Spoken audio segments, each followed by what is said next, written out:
আবারও বাড়তে শুরু করেছে করোনার সংক্রমণ। চিহ্নিত হচ্ছে ভাইরাসটির নতুন নতুন ভেরিয়েন্ট।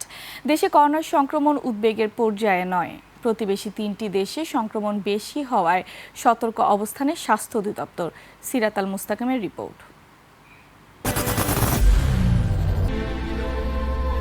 I am Ox. এটি বাংলাদেশের একমাত্র করোনা ডেডিকেটেড হাসপাতাল।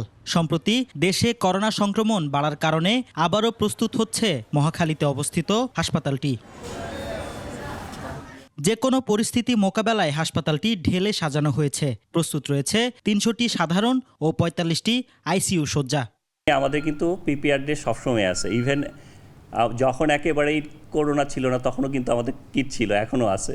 এ পরিস্থিতিতে করোনার সম্ভাব্য বিস্তার রোধে এর পরীক্ষার সরঞ্জাম সংখ্যা বাড়ানোর উপরে জোর দিচ্ছে স্বাস্থ্য বিভাগ। তবে পর্যাপ্ত কিট না পাওয়ার অভিযোগ বিভিন্ন হাসপাতাল প্রতিনিধিদের। 200 কিট পেয়েছি, 1000-এর জন্য ডিমান্ড করেছিলাম। এ বিষয়ে স্বাস্থ্য অধিদপ্তর জানায় পর্যাপ্ত কিট মজুদ রয়েছে, তবে হাসপাতালগুলোর সক্ষমতা অনুযায়ী সরবরাহ করা হচ্ছে কিট। যে হাসপাতাল 100টা বা 1000টা বা 5000 ডিমান্ড দিচ্ছে, সেই গত এক বছরে কটা পরীক্ষা করছে সেটা দেখলে আমার ডিমান্ড বুঝতে পারবো।